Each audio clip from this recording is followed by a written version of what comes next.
Então, para aquele que considera, para esse é impura. Aí ele se volta para o forte, dizendo: se por causa de comida o teu irmão se entristece, porque ele foi fazer a mesma coisa e a consciência apertou, já não andas segundo o amor fraternal. Ou seja, o que é que está acima da minha liberdade?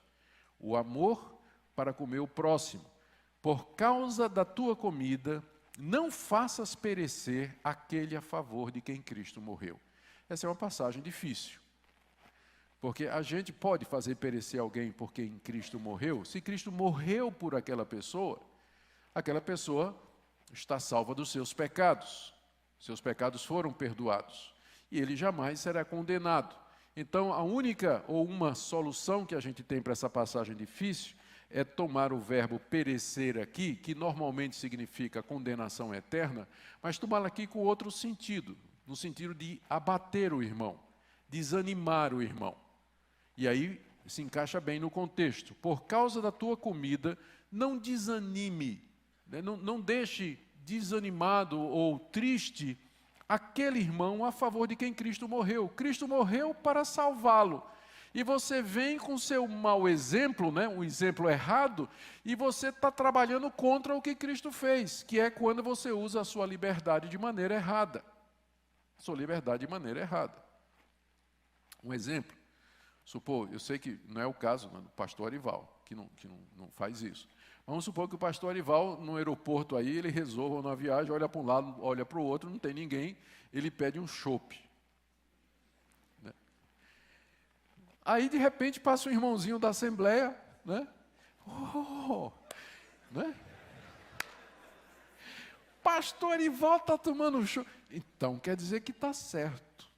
Aí ele chega, desce um aí, né? Aí lá vem, ó, o chopp. Aí o irmãozinho toma. Quando ele acaba de tomar, aí a consciência dele: você pecou. A consciência vem. Aí ele diz, ele nem acaba de tomar um chopp, né? Ele diz: oh, Senhor, né? O que é que eu fiz, né? O que é que eu fiz? Então, é isso que Paulo quer dizer aqui. Quando você usa a sua liberdade de uma forma irresponsável, e você leva os irmãos por quem Cristo morreu a perecer, no sentido de esfriar na fé, desanimar. Tem gente que, exatamente por questões assim, e é impressionante, o irmão fraco, porque ele é legalista, quando ele cai em algum tipo de pecado assim, ele não consegue se perdoar. É muito difícil para ele. Ele não consegue se perdoar. Ele acha que cometeu até blasfêmia contra o Espírito Santo. Né? Ele acha muito difícil vencer esse tipo de coisa. Então, num ambiente desse, Paulo diz: não faça perecer o irmão por quem Jesus morreu. Não seja, aqui do verso 16, 17 e 18, ele diz uma coisa interessante. Ele diz: não seja, pois, vituperado o vosso bem. Vituperar é falar mal. Não seja que o bem que você sabe que é de Deus, que essa coisa boa que você tem da parte de Deus, que é a sua liberdade, que ela não seja mal falada por irmãos fracos que vão ser levados ao tropeço porque você está usando esse bem da maneira errada. Então, não seja mal falado essa sua liberdade. Porque, verso 16, aqui é a passagem chave aqui, ó. Porque o reino de Deus não é comida e nem bebida. Com isso, Paulo considera comida e bebida, que é o assunto aqui, como sendo secundário, que é o que eu estou dizendo desde o começo. Paulo considera isso como questão secundária, não é matéria de fé. O reino de Deus não é comida nem bebida, mas justiça, paz e alegria no Espírito Santo.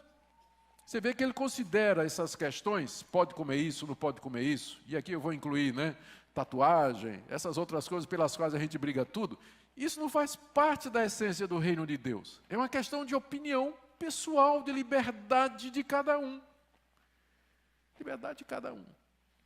O reino de Deus não é feito dessas coisas. E como eu disse, a gente quebra o pau em cima dessas coisas secundárias. Briga com os irmãos, a poeira sobe, né? Da briga que a gente faz. Paulo diz, no verso 18, aquele que desse modo serve a Cristo, é agradável a Deus e aprovado pelos homens. Ou seja, aquele que dá prioridade às coisas do reino de Deus, que abre mão de comida e bebida por causa do irmão fraco. Então, quem vive assim, ele está servindo a Cristo e é agradável aos homens também. Assim, pois, do verso 19 até o verso 23, verso 21, ele diz que nós devemos, então, buscar a paz e a edificação, evitando escândalos. Né? Assim, pois, sigamos, a nossa tradução Almeida atualizada colocou seguimos, é porque existe no original grego uma variantezinha entre duas letras. Se for uma letra, é seguimos, se for outra letra, é sigamos. Então, como há uma incerteza, alguns tradutores seguiram uma possibilidade e outros. Se você tiver a NVI, por exemplo, ou a nova versão na linguagem de hoje, ou a mesma nova Almeida atualizada, você já vai ver que em vez de seguimos, ele está dizendo sigamos, que eu acredito que é o melhor, que se encaixa no contexto. Assim, pois, sigamos as coisas da paz e da edificação de uns para com os outros. De que maneira o forte edificaria o fraco, deixando de exercer a sua liberdade na presença do fraco e ajudando o fraco a se tornar forte. Porque o ideal daqui de Paulo não é que o fraco continue fraco, mas que ele se torne forte. Mas não vai ser condenando, desprezando e julgando que a gente vai fazer o irmão legalista, o irmão que ainda está pegado a essas coisas, crescer espiritualmente. Mas mostrando o amor, abrindo mão da liberdade e chegando perto e dizendo, vamos para a Bíblia. Por que você acha que tatuagem é pecado? Ou por que você acha que até botar uma gota de álcool na boca é pecado? Onde está na Bíblia? Vamos estudar a Bíblia e ver o que ela diz. Para que nossas opiniões sejam baseadas na Bíblia e não em experiências pessoais. Não, porque meu avô morreu, era alcoólatra. Sim, né? Mas o meu não. Isso é um problema de experiência sua, né? Que está dominando a sua teologia. Mas vamos ver o que é que a Bíblia ensina a respeito dessas coisas. E se a gente sentir que há liberdade para isso, não quer dizer que você vai pedir uma no bar da esquina. Mas significa que você vai usar a sua liberdade com amor e responsabilidade diante de Deus, sabendo que o reino de Deus não é comida e bebida, mas justiça, paz e alegria no Espírito Santo. Não destrua, verso 20, não destrua a obra de Deus por causa da comida. Todas as coisas, na verdade, são limpas. Ele volta a repetir isso. Mas é mal para o homem comer com escândalo.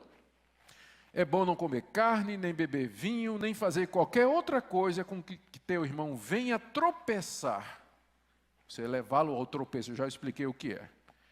Verso 22, a fé que você tem, tenha para você mesmo diante de Deus. Então você não precisa estar por aí exibindo, olha, eu sou salvo em Cristo, fui salvo pela graça, é pela fé, sou livre, né? E aí você sai ostentando essa liberdade num ambiente em que você sabe que tem irmãos que ainda estão presos a essas regras, usos e costumes. Eu, quando era missionário no interior de Pernambuco, fui pregar o evangelho, começar uma igreja numa cidade chamada Gamileira. E a cidade do interior de Pernambuco, muito dominada por um ambiente pentecostal. Eu de Recife, rato de praia, fui criado ali na orla. Logo na primeira semana, todo mundo sabia que um pastor presbiteriano tinha chegado lá. Na verdade, não era nem pastor na época, né, mas um presbiteriano, eles me chamavam de pastor, tinha chegado lá. E eu fui na padaria de bermuda e sandália havaiana. Foi um escândalo na cidade. Pastor presbiteriano de bermuda. Né, de bermuda. Quando eu soube que estava causando escândalo, o que é que eu fiz? Botei minha calça comprida, parei de andar de bermuda, claro. Eu poderia dizer, mas esse pessoal é um bando ilegalista, né? Onde é que está na Bíblia que é proibido esse tipo de coisa? Qual é a base bíblica para isso? Eu podia ter apelado para a minha liberdade em Cristo e dizer, não, mas eu simplesmente botei a calça comprida, acabou o problema. Encheu a igreja, né, para ouvir o evangelho. Né? A fé que tu tens, tenha para ti mesmo diante de Deus. Bem-aventurado é aquele que não se condena naquilo que aprova. Ou seja, bem-aventurado é aquela pessoa que não é condenada por exercer aquela liberdade que ele conhece e que ele aprova. De que adianta você usar essa liberdade se outros estão condenando? Quando você provoca isso aí. Mas aquele que tem dúvidas é condenado se comer. Aqui, irmão fraco. Presta atenção. Se para você é impuro, não coma e não experimente. Porque se você fizer isso sem ter convicção, Paulo diz aqui, isso aqui não provém de fé. E o que não provém de fé é pecado. Significa que toda a ética do crente, toda a sua maneira de viver, ela tem que ter embasamento e segurança bíblica. Você precisa saber a razão e você precisa estar convencido biblicamente para você fazer ou deixar de fazer. Porque se você fizer não tendo certeza, então você está pecando. Não porque a coisa em si seja pecado, mas porque você arriscou fazer uma coisa que você não tem certeza se é pecado ou não. Então, a resposta para esses casos está na traseira do caminhão. Na dúvida, não ultrapasse. Não é? Na dúvida, não ultrapasse. Se você não tem segurança, não faça.